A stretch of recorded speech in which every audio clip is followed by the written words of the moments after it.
असारे संसारे विषय विषयंगता उपलब्धियां क्षणता क्षेमाप्यवता सबगोधा तुलाधया किमर्थं जतं भूभृजता प्रभृति कुसुमतै कथै परीक्षता साक्षी यच्छ गुणगत मुक्तन कथने। कहते हैं कि सुखदेव जी महाराज कहते हैं कि परीक्षित सभी देवी देवता टकटकी लगा करके देख रहे हैं कि मेरे गोविंद जाते कहाँ हैं।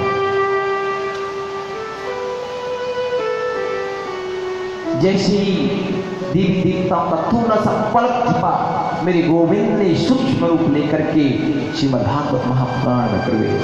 बोलिए भागवत भगवान की जय।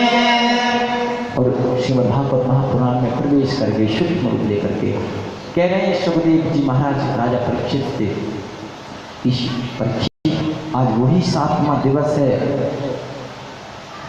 आपको तक्षक सर्प बचने के लिए आएगा। कहते हैं कि परीक्षित से सुखदेव जी महाराज, राजन तूने कितने प्रश्न किए लेकिन मैंने सभी के उत्तर दिए, एक प्रश्न मैं भी आपसे करना चाहता हूं। उन्होंने कहा अगर मेरे बस का बात होगा तो जरूर दूंगा। उन्होंने कहा परीक्षित क्या तू मरेगा? मैं एक प्रश्न आपसे करना चाहता, आप क्या मरोगे? कुछ तो बोलो, मरोगे? क्या कथा सुनिए जरा आपने। राजा परीक्षित ने कहा जब मेरा जन्म ही नहीं हुआ तो मैं मरूंगा ही क्यों? ये तो शरीर है, शरीर का नाम है मरण धर्मा। मैं तो आत्मा हूं, ना आत्मा जनानम न मृष्यति, ना आत्मा जन्म लेती है ना मरती है। अरे मेरे प्यारे भक्तों, कितनी बार बताया था आत्मा कभी मरती नहीं है, आत्मा को कोई शस्त्र काट नहीं सकता।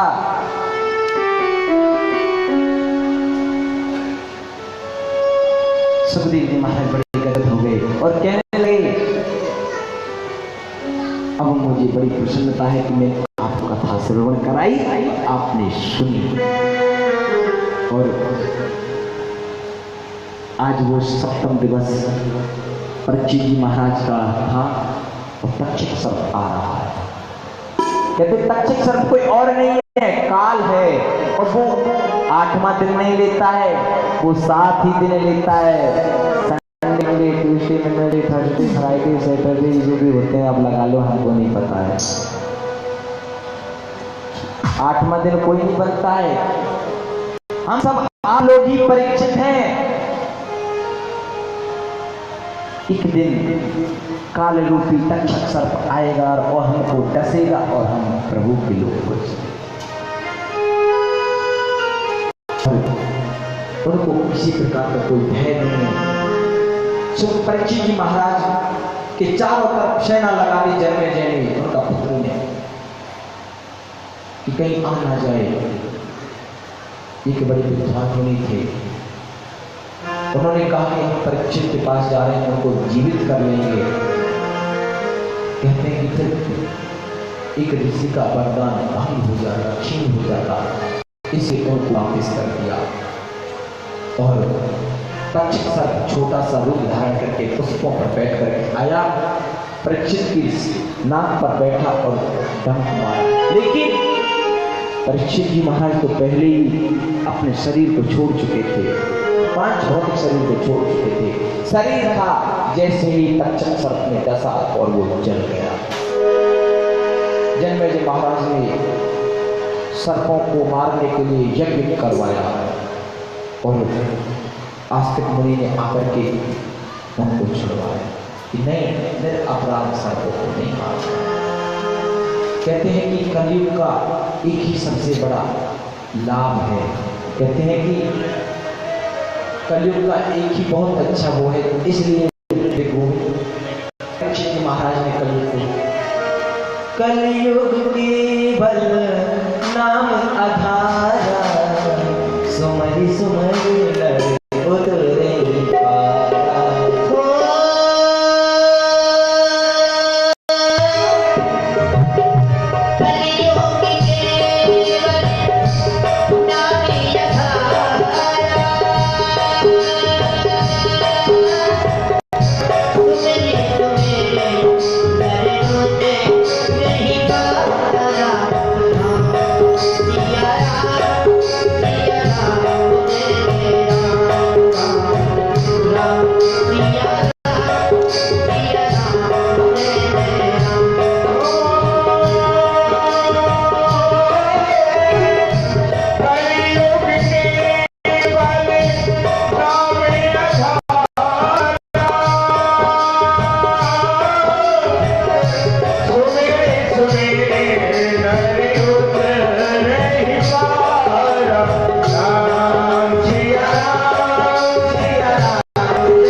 कलयुग में तो केवल गोविंद के नाम का संकीर्तन करो, हम सागर से दूर हो जाओ। इसलिए इसी कारण से परीक्षित महाराज ने इस कलयुग को आगे किया।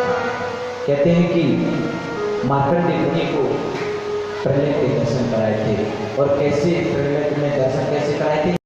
करारविंदेन पदारविंदम मुखारविंदेन विनिवेशयन्तम् वटस्य पत्रस्य मुखे शयानम् बालं मुकुन्दं मनसा स्मरामि। करारविंदेन पदारविंदम, उन्होंने करारविंद हाथों से अपने पदारविंदम पैर के अंगूठे को पकड़ रखा है, मुखे शयानम, और अपने पैर के अंगूठे को मुख में दिया।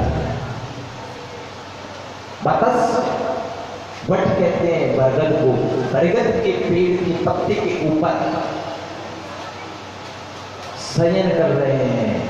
बटस्य पत्रस्य मुखे शयानम बालम मुकुंदम मनसा स्मरामि। और मार्कंडेय जी महाराज ने इस शरीर के दर्शन किए और उनको प्रणाम किया। कहते हैं श्रीमद् भागवत महापुराण में 10 लक्षण हैं: सर्ग, विसर्ग, स्थान, पोषण, ऊति, मनवंतर, ईशान कथा, निरोध, मुक्ति और आश्रय। कहते हैं सुखदेव जी महाराज, कहते हैं कि प्रथम दिवस में हमने आपको जो कथा श्रवण करवाई थी, जो पहला स्कंद है उसमें पहले स्कंद में आता है परीक्षित। पहले दिन की कथा में तो हमने आपको धृतराष्ट्र की कथा सुनाई थी।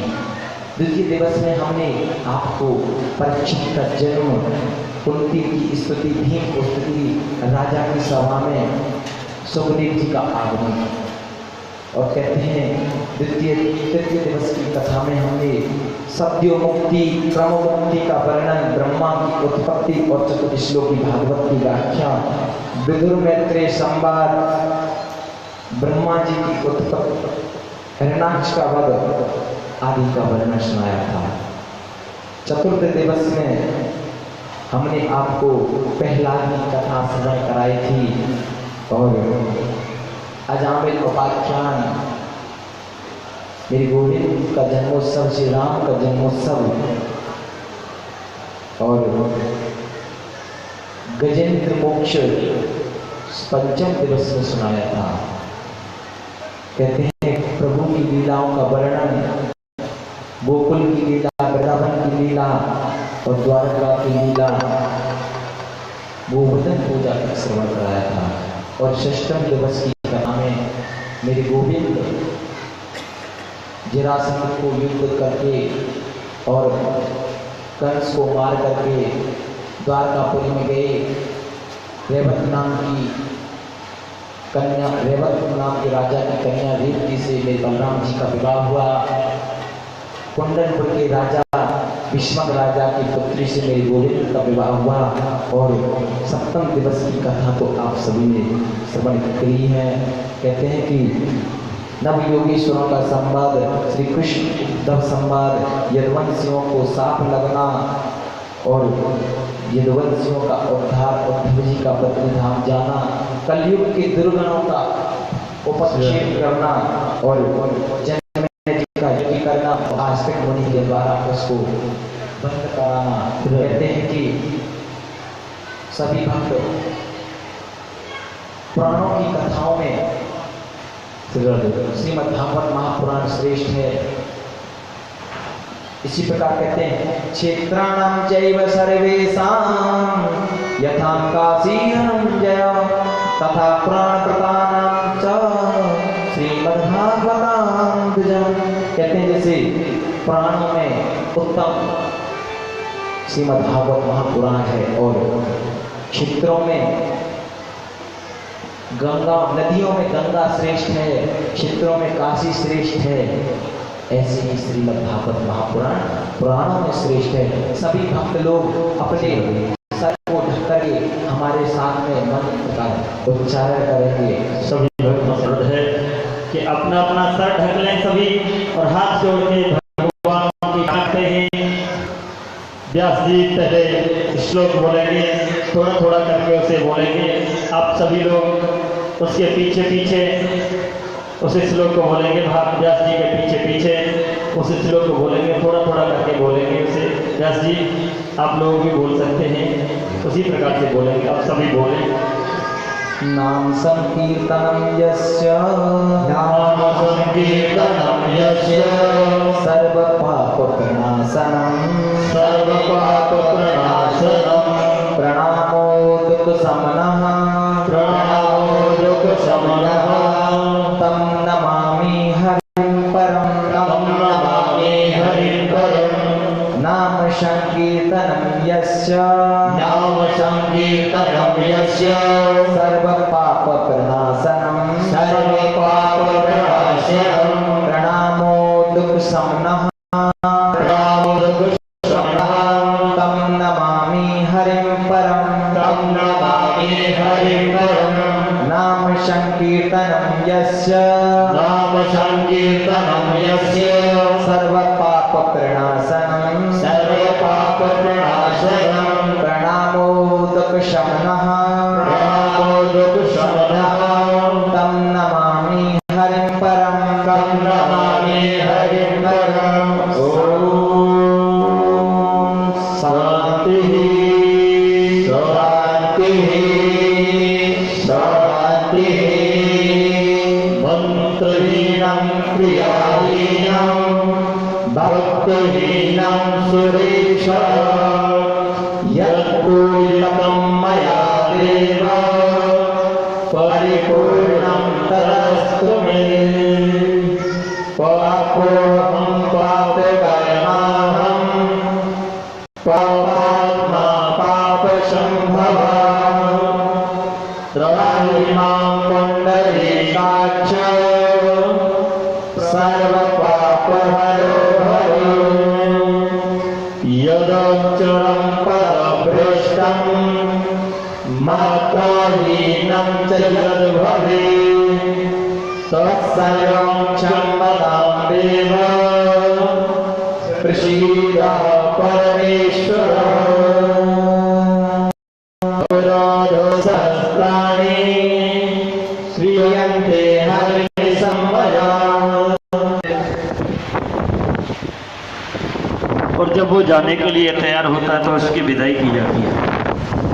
उसी प्रकार से आपने 7 दिन कथा सुनी, भगवान सुखदेव का आवाहन किया, आपने परीक्षित बनकर के कथा श्रवण की है। यथाशक्ति जो भी श्रद्धालु श्रद्धानुसार व्यास विदाई करेंगे। सभी भक्त आज का जो प्रसाद है वो व्यासपीठ से ही सबको वितरण किया जाएगा। फल का प्रसाद सभी को मिलेगा। एक एक करके सभी मंच पे आएंगे और मत्था टेकते हुए भगवान का प्रसाद लेकर के जाएंगे। कहते हैं कि ब्राह्मण को जब हम निमंत्रण करते हैं कि हमारे यहाँ पर आपका प्रसाद है, आप भोजन के लिए हमारे यहाँ पधारें। भोजन कराने के बाद में ब्राह्मण को दक्षिणा दी जाती है। उसी प्रकार से आपने कथा श्रवण की, विदाई भी करनी है। दूसरा कहते हैं कि दक्षिणा क्यों दी जाती है? दक्षिणा इसलिए दी जाती है कि आपने जो 7 दिन तक श्रीमद् भागवत कथा ज्ञान यज्ञ किया है, ये क्या किया है आपने? मैंने तो सुना नहीं, कोई नहीं बोल रहा है, किसी को नहीं पता क्या किया है आपने? ज्ञान यज्ञ किया है। कहते हैं कि जब हम यज्ञ करते हैं, यज्ञ बिना दक्षिणा के सफल नहीं होता है, क्योंकि यज्ञ की जो पत्नी है वो दक्षिणा देवी है, और बिना पत्नी के यज्ञ सफल नहीं माना जाता है। इसीलिए दक्षिणा दी जाती है कि हमारा यज्ञ सफल हो। जो 7 दिन हमने कथा श्रवण की है उसका फल हमें प्राप्त हो, इसीलिए व्यास विदाई की जाती है, सुखदेव विदाई की जाती है। जो भी भक्त अपनी श्रद्धा अनुसार कहते हैं कि ये नहीं कि आप 500 रुपये लेकर के आएंगे तभी व्यास जी की विदाई होगी। जो श्रद्धा है, पत्र पुष्प, भगवान कहते हैं पत्रम पुष्पम फलम तोयम, पत्र पुष्प जो भी विदाई देना चाहते हैं वो विदाई में देंगे। उससे पहले, विदाई से पहले हम लोग आरती करेंगे, आरती के बाद में विदाई होगी। सर्वप्रथम हमारे जो यजमान हैं 7 दिन के, सर्वप्रथम वो विदाई करेंगे 7 दिन के यजमान। तत्पश्चात सभी माताएं, बहनें, भाई, बंधु जितने भी श्रद्धालु हैं सभी विदाई के लिए व्यासपीठ पे आएंगे और प्रसाद लेंगे।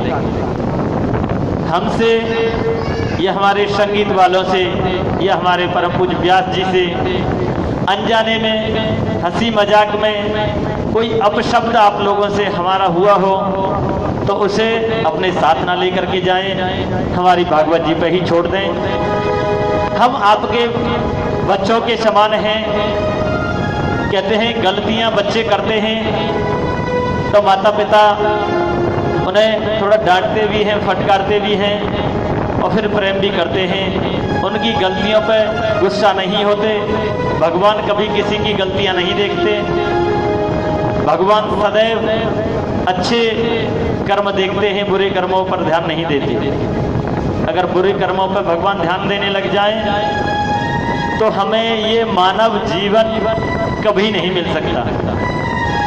इसलिए जो भी हमसे गलती हुई हो, हमारे व्यास जी से, हमारे किसी भी ग्रुप के किसी भी सदस्य हंसी मजाक में या अनजाने में कोई गलती हो तो उसके लिए हम क्षमा याचना करते हैं।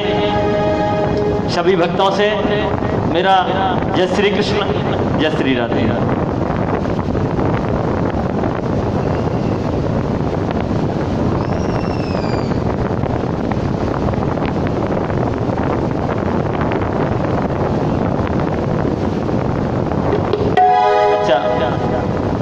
पहले आरती करेंगे या भजन सुनेंगे?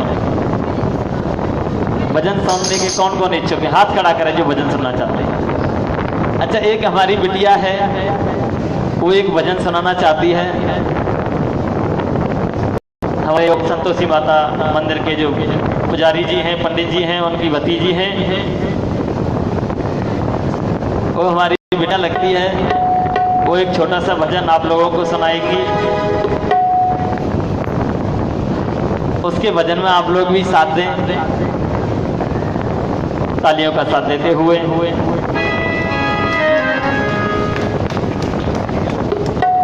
श्री राधे।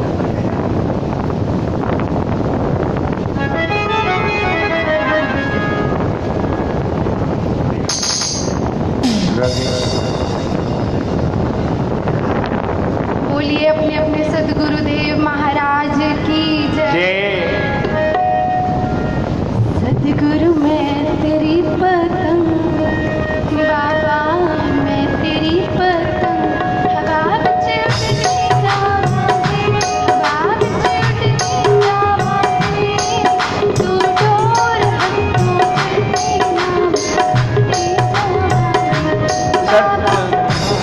पद छोड़ नहीं तो कटी जावांगी। सतगुरु में तेरी कसम बाबा में तेरी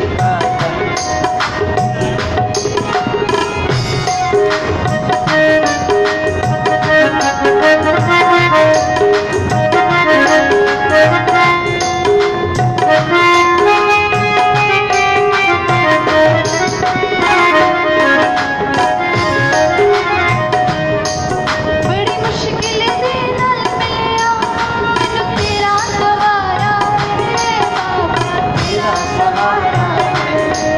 बड़ी मुश्किल दे नाल मिलिया मैनू तेरा सहारा है बाबा तेरा सहारा है।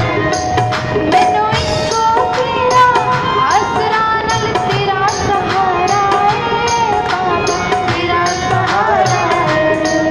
मैनू इको तेरा आसरा नाल तेरा सहारा है बाबा तेरा सहारा है। हुण तेरे ही भरोसे हुण तेरे ही भरोसे हवा विच उड़दी जावांगी हवा विच उड़दी जावांगी। तू डोर हथों छड्डे ना मैं कट्टी जावांगी बाबा डोर हथों छड्डे ना मैं कट्टी जावांगी। गुरु मैं तेरी कसम बाबा मैं तेरी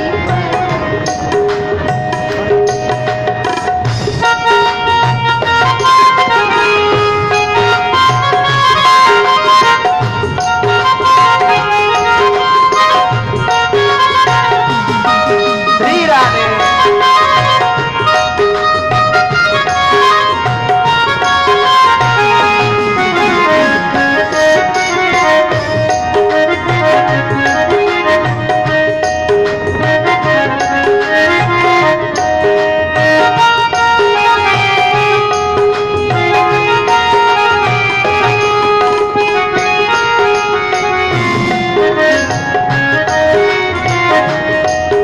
नजर ना कमला नालों मैनू दूर हटावी ना बाबा दूर हटावी ना। नजर ना कमला नालों मैनू दूर हटावी ना बाबा दूर हटावी ना। इस झूठे जग दे अंदर मेरा पेचा लावी ना बाबा मेरा पेचा लावी ना।